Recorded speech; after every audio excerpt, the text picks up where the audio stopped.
Good morning, everyone. This is Julia, and I have a project share for you today. And ta-da! It's my 100th thing. So I made it through my challenge, which took me forever, but that's okay, because I did it. So anyways, this is a folio, and I took the basic instructions from Paper Crafter 45, but made it with chipboard and sort of just made it my own. But the measurements for the cover, you know, like the outside is basically her measurements, and it's her basic page idea. So it's 8 5/8, I think, by 4 1/4. So here is the cover.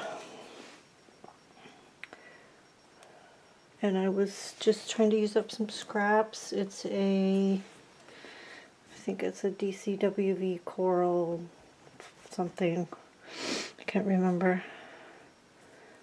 So it opens here with a side pocket and some tags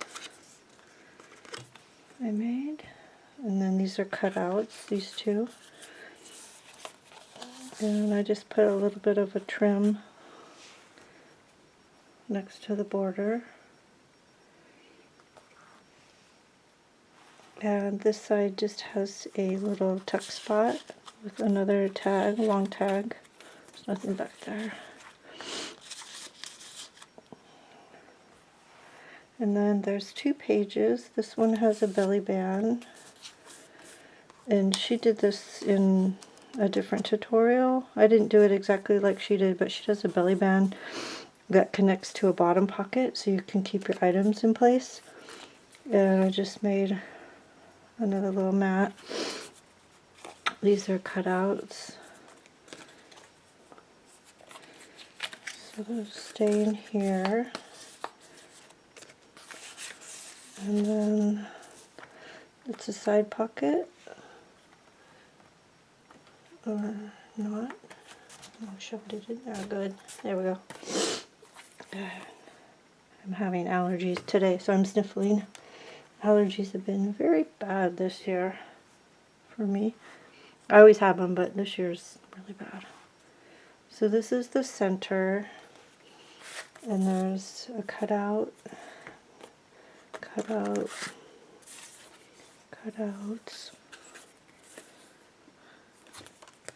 and then these open up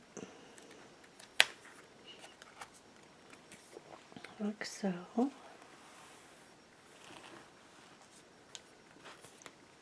So that is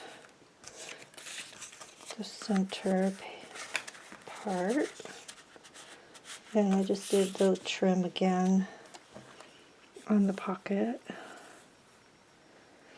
and there's another mat in here. Oops. There we go. So you can easily fit a 4x6. You have to trim it just a little bit, a 4x6 picture, and then you could do a journaling spot on the bottom of it.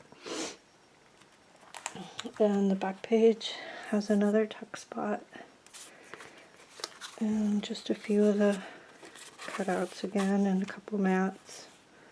This is my favorite paper, but I didn't have much left of it in this one. I used what I had.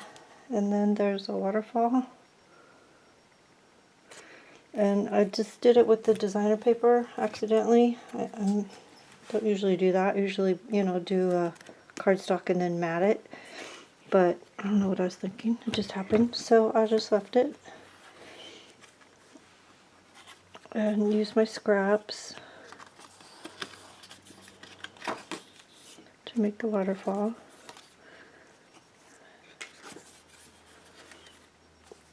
That one stays down. So that's what that looks like. I just tied it up with some trim, some lace I had. And that is it. So a fun little mini. It has like a 1/2 inch, I think it's a 1/2 inch spine. And then the gusset's 1/4 inch. Yeah, so I think it's about 1/2 inch on the spine. I have to look at it. Let's look at it. Let's see, that goes like that, that goes like that. I accidentally put the trim here and it made it kind of stick out here, but that's okay. It still works. But yeah, there's the spine. It's pretty small. So that's my little project share. There's my cover again. So it was a real fun tutorial to do. It's Paper Crafter 45 if you're interested in checking it out and do it like she did it, or you can make it your own and have fun with it. So thanks for watching. See you next time. Bye.